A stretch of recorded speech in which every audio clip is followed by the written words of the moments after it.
Movie शुरू होती है एक आर्किटेक्ट को दिखाते हुए जिसका नाम जॉन होता है। वो अपनी मैरिड लाइफ को लेके काफी परेशान रहा करता था क्योंकि उसकी अपनी वाइफ के साथ अक्सर लड़ाई रहा करती थी। उनका एक छोटा बेटा भी था जो कि अपने पेरेंट्स के इस बिहेवियर की वजह से परेशान रहा करता था। अब जॉन अपनी साइड पर काम कर रहा होता है कि तभी उसे ख्याल आता है कि उसकी बेटे की बर्थडे है। वो सोचता है कि आज वो घर जाके अपनी वाइफ से सुलह कर लेगा और कोशिश करेगा कि वो दोबारा ना लड़े ताकि उनका बेटा खुश रह सके। अब वो अच्छे से अपना काम करके घर जाता है और जैसे उसने प्लान किया था उसी को फॉलो करते हुए अपनी वाइफ से सुलह कर लेता है। और ये देख के उनका बेटा बहुत खुश होता है क्योंकि कौन अपने पेरेंट्स को एक साथ नहीं देखना चाहता। अब वो लोग सब साथ बैठे होते हैं कि तभी टीवी पर एक न्यूज आती है। इसमें यही बता रहे होते हैं कि बहुत सारे कॉमेट्स दुनिया में पहुंचने वाले हैं। सब लोग काफी घबरा जाते हैं। एक कॉमेट बरमूडा ट्रायंगल में गिर चुका है और उसके काफी ज्यादा आफ्टर शॉक्स हैं। जॉन फौरन से घर से बाहर जाकर देखता है, तभी वहाँ पर भी एक आफ्टर शॉक वेव आती है जिससे जॉन बेचारा गिर जाता है और आसमान में उड़ते हुए बर्ड्स भी काफी डर रहे थे, रैंडमली इधर उधर उड़ रहे थे। इवन उनके घर के शीशे भी टूट जाते हैं।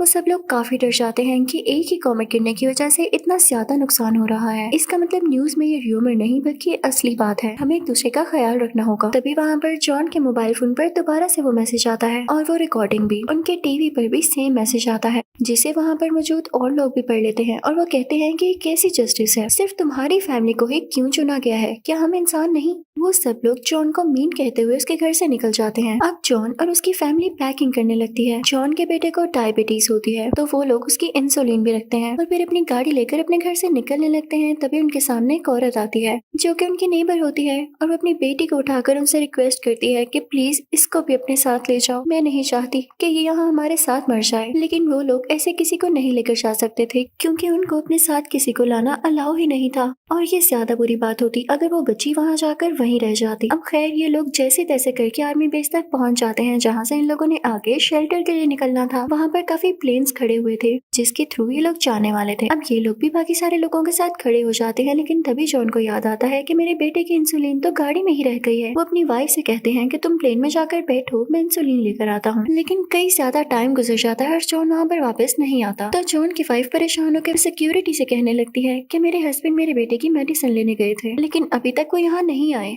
आप प्लीज उनका वेट कर लीजिएगा। लेकिन यहाँ पर जॉन की वाइफ से गलती हो गई थी क्योंकि जिस प्लेन में वो कुछ लोगों को लेकर जा रहे थे उनमें उनका रूल ये था कि वो पेशेंट्स को नहीं रखते। उस प्लेन में कोई भी पेशेंट अलाउ नहीं था तो वो जॉन की वाइफ और उसके बेटे को अपने साथ ले जाते हैं। उधर जॉन को जब मेडिसिन मिल जाती है तो वो वापस आता है। वो अपनी बीवी और बेटे को आवाजें देने लगता है लेकिन वहाँ पर कोई भी नहीं होता। वो समझता है कि हो सकता है ये लोग प्लेन में जाकर बैठ गए हों क्योंकि मैंने इनको बैठने का कहा था। और फिर वो भी प्लेन के अंदर चला जाता है लेकिन प्लेन में उसे अपनी वाइफ और बेटा कहीं नहीं मिल रहे होते तो वो उन्हें ढूंढने लगता है लेकिन फिर भी वो लोग उसे नजर नहीं आते। तो वो बैठ जाता है कि हो सकता है वो किसी और तरफ और ढूंढते ढूंढते यहाँ पर आ जाए। अब प्लेन में ही आदमी जब जॉन के हाथ में वो मेडिसिन बॉक्स देखता है तो उससे पूछता है कि तुम्हारी मेडिसिन है। तो जॉन कहता है नहीं मेरी बेटी की है। तो आदमी कहता है कि इस मेडिसिन बॉक्स के साथ तुम यहाँ पर कैसे आ गए, वो लोग तो सभी पेशेंट्स को बाहर रोक रहे हैं। तो जॉन यहाँ काफी परेशान हो जाता है ये सोचते हुए कि मेरा बेटा भी तो एक पेशेंट है और जरूर उन लोगों ने उसको रोक लिया होगा। वो प्लेन से बाहर जाने की कोशिश करता है लेकिन लोग उसे रोक लेते हैं कि बस अब ना तो कोई प्लेन से बाहर जा सकता है ना कोई अंदर आ सकता है क्योंकि प्लेन में जगह खत्म हो गई है। अब बाहर के लोग ये सुन के काफी गुस्से में आ जाते हैं। वो काफी एग्रेसिव हो जाते हैं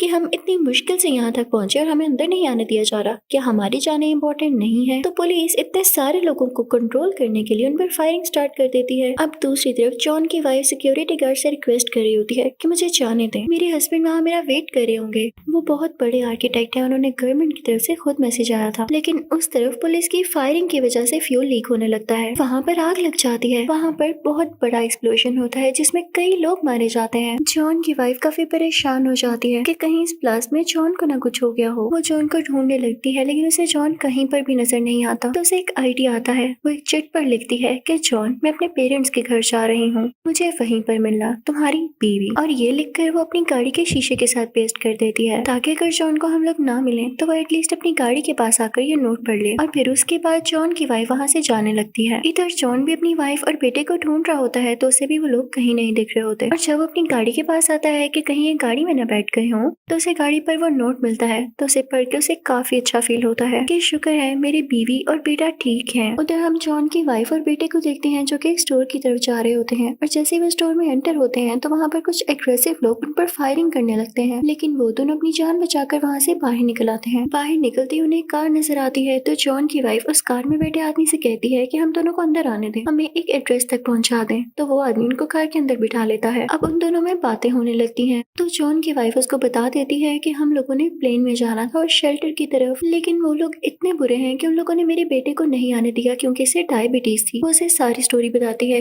कि इस तरह से मैं अपने हस्बैंड से दूर हो गई हूँ और वो मुझे नहीं मिल रहे। जब गाड़ी ड्राइव कर रहा आदमी उसकी सारी बात सुन लेता है तो कहता है कि क्या वाकई उन लोगों ने पहले तुम्हें बुलाया और फिर इसको आने ही नहीं दिया? ऐसा कैसे हो सकता है? बल्कि इस बच्चे को तो ज्यादा जरूरत है शेल्टर की। उस आदमी की बातें कुछ अजीब भी फील हो रही थी। वो कहता है कि मैं खुद इसको वहाँ पर दोबारा छोड़ कर आऊंगा। तो जॉन की वाइफ कहती है नहीं नहीं, वहाँ पर ब्लास्ट हो चुका है और अगर ये दोबारा वहाँ पर गया तो वो लोग इसको पकड़ लेंगे क्योंकि ये पेशेंट है और वहाँ पर अलाउ नहीं। तो आदमी कहता है कि तुम चुप करो। बड़े बुरे तरीके से उसे गाड़ी से बाहर निकाल के फेंकता है। वो औरत यानी जॉन की वाइफ चिल्लाने लगती है कि मेरे बेटे को कहाँ लेकर जा रहे हो। वो रोड्स पर गाड़ियों से मदद मांगने लगती है। दूसरी तरफ हम जॉन को देखते हैं जो कि अपनी बीवी को ढूंढ रहा होता है। तभी उसे टीनेजर्स का एक ग्रुप नजर आता है जो कि वहाँ पर सिंगिंग और डांसिंग कर रहे थे, ये सोचते हुए कि दुनिया तो खत्म होने ही वाली है तो क्यों ना इसको एंजॉय कर लिया जाए। तभी कहीं दूर हम कॉमेट का एक हिस्सा गिरते हुए देखते हैं जिससे बहुत बड़ा ब्लास्ट होता है और हर तरफ खामोशी हो जाती है। जॉन अपनी बीवी और बेटे के लिए काफी परेशान हो जाता है और वहाँ से निकलता है। तभी उसे एक ट्रक दिखाई देता है जिसमें कुछ लोग थे और वो ट्रक कनाडा जा रहा था। जॉन भी उस ट्रक में बैठ जाता है कि हो सकता है कि रास्ते में मुझे मेरी बीवी और बेटा मिले तो मैं उनके पास उतर जाऊं, क्योंकि जॉन की बीवी के फादर का घर भी कनाडा होता है। जॉन को ट्रक में एक लड़का मिलता है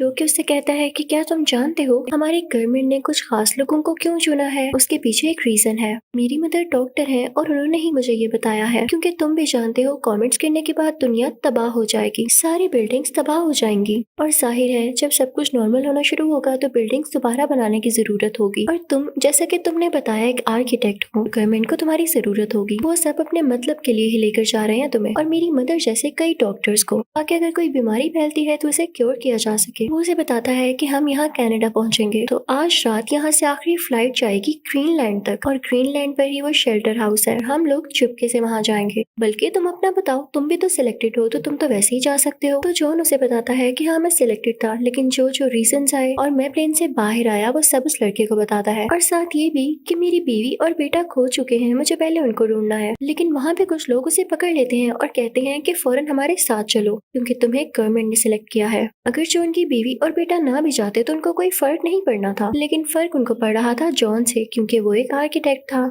उनमें काफी फाइट होने लगती है। वो जॉन से जबरदस्ती कह रहे होते हैं कि हमारे साथ आओ, लेकिन तभी जो उनको जो ट्रक में लड़का मिला था वो भी आता है और उन लोगों को बचाता है, लेकिन साथ में बेचारा खुद भी मारा जाता है। दूसरी तरफ हमें वही गाड़ी चलाता हुआ आदमी दिखाया जाता है जिसने जॉन की बीवी को अपनी गाड़ी से बाहर निकाला था और जॉन के बेटे को अपनी गाड़ी में ही रहने दिया था। उसके साथ उसकी बीवी भी होती है। वो अपनी बीवी से कहता है देखो हमें नहीं चुना गया था ना, लेकिन हमने कैसे चालाकी से काम किया। अब इस बच्चे के हाथ में स्ट्रिप है जो कि ये शो करती है कि ये सिलेक्टेड फैमिलीज में से है, हम इसके थ्रू शेल्टर हाउस तक जा सकते हैं। अब वो बुरा आदमी अपनी वाइफ को लेता है और जॉन के बेटे को अपनी गोद में उठाता हुआ सार्मे बेस तक पहुंच जाता है और वहाँ के सिक्योरिटी ऑफिसर से कहता है कि देखो ये हमारा बेटा है, इसके हाथ में स्ट्रिप लगी हुई है, लेकिन हमारी स्ट्रिप जल्दी में कहीं खो गई है। देख ही रहे हो यहाँ पर हालात कैसे हैं, हमें प्लीज प्लेन में जाने दिया जाए। तो तभी जॉन का बेटा रोने लगता है और कहता है अंकल ये मेरे पेरेंट्स नहीं है, इन्होंने मुझे किडनैप किया है, मुझे बचा लें। तो पुलिस समझ जाती है कि असल में गेम क्या है और छोटे बच्चे को अपने साथ नर्सिंग कैंप ले आते हैं। दूसरी तरफ जॉन की वाइफ काफी वरिड होती है,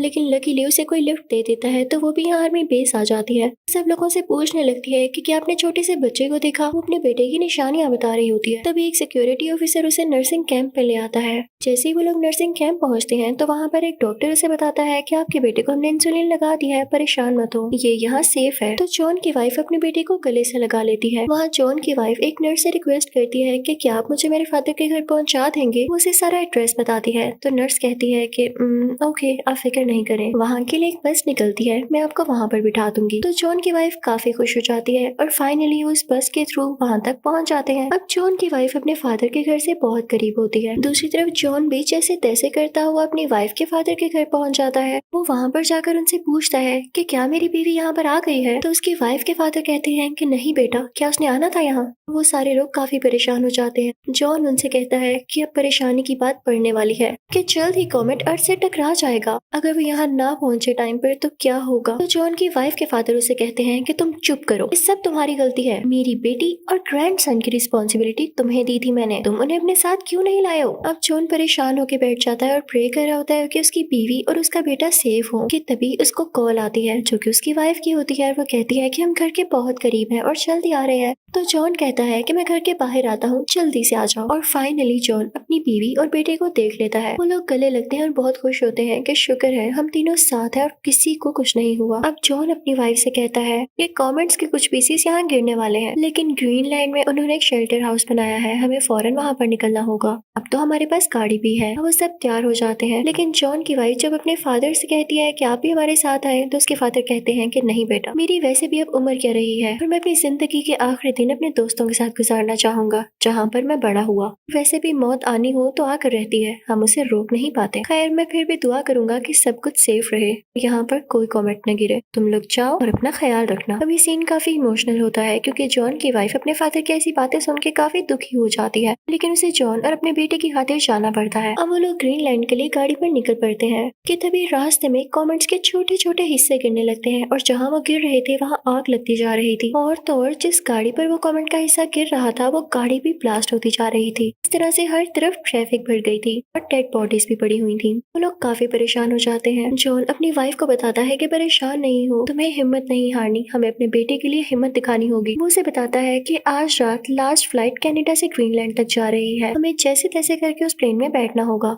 अब वो लोग तेजी से अपनी गाड़ी चलाने लगते हैं, लेकिन काफी देर हो जाती है। कनाडा से निकलने वाला आखिरी प्लेन अब रनवे पर था। वो टेक ऑफ करने ही वाला था, तभी जॉन अपनी गाड़ी उस प्लेन के सामने ले आता है। तभी पायलट बाहर आता है और उसे बहस करने लगता है कि तुम पागल हो गए हो। तो जॉन से रिक्वेस्ट करता है कि प्लीज, मुझे बाकियों का नहीं पता, लेकिन हम यहाँ पर सर्वाइवर हैं, मैं आपसे रिक्वेस्ट करता हूँ मुझे अंदर आने दे, मेरा छोटा सा बेटा है और इवन हम तो सिलेक्टेड फैमिलीज में से एक थे। तो पायलट को उन पर तरस आ जाता है और वो उन्हें प्लेन के अंदर ले आता है। फाइनली उनका प्लेन ग्रीनलैंड तक पहुंच चुका था, लेकिन अभी तक लैंड नहीं हुआ था। कुछ ही दूरी पर कॉमेट का कुछ हिस्सा जमीन पर जाकर गिरता है, जिससे बहुत बड़ा ब्लास्ट होता है और इसकी इतनी ज्यादा शॉक वेव्स जनरेट होती हैं कि ऊपर प्लेन तक आती हैं। इसकी वजह से उनका प्लेन एक पहाड़ के साथ जाकर लगता है और क्रैश हो जाता है। वो सिर्फ आगे से डैमेज हुआ था और उसका सिस्टम रुक गया था। लक की बात यह है कि उसमें आग नहीं लगी थी, ना ही किसी पैसेंजर को कुछ हुआ। तभी ये सारे लोग हाथ हिलाने लगते हैं क्योंकि सामने आर्मी होती है और आर्मी इनको रेस्क्यू करने आ जाती है। आर्मी फौरन से इन लोगों को शेल्टर हाउस के अंदर ले जाती है, जो कि एक बहुत बड़े बंकर की तरह था। वो वक्त आ चुका था जब बहुत बड़ा कॉमेट इस दुनिया पर गिर चुका था। बाहर बहुत बड़ा ब्लास्ट होता है जिससे पूरी दुनिया हिलने लगती है, जैसे बहुत बड़ा अर्थक्वेक आया हो। बहुत जोरदार आवाज आती है और शेल्टर हाउस यानी उस बंकर के अंदर लोग भी काफी हिल जाते हैं और डरने लगते हैं। जॉन अपनी फैमिली को गले से लगा लेता है और यहाँ पर उसे सारे फ्लैशबैक आने लगते हैं और वो अपनी फैमिली से कहता है कि मैं तुम सबसे बहुत प्यार करता हूँ। लेकिन तब अचानक से खामोशी हो जाती है। बाहर की दुनिया पूरी तरह से तबाह हो चुकी थी, लेकिन अब कोई कॉमेट ऐसा नहीं बचा था जो कि गिरने वाला हो, क्योंकि आखिरी कॉमेट गिर चुका था और उसी ने काफी तबाही मचा दी थी। हर तरफ पॉइजनस गैसेस फैल जाती हैं, तो सब लोगों को बाहर नहीं आने दिया जाता, क्योंकि शेल्टर हाउस में कुछ खाना भी था और कुछ फैसिलिटीज भी थी, इसलिए कुछ महीने तक उन लोगों को अंदर ही रखा जाता है। लेकिन जैसे ही बाहर का एटमॉस्फेयर कुछ ठीक होने लगता है तो ये चैम्बर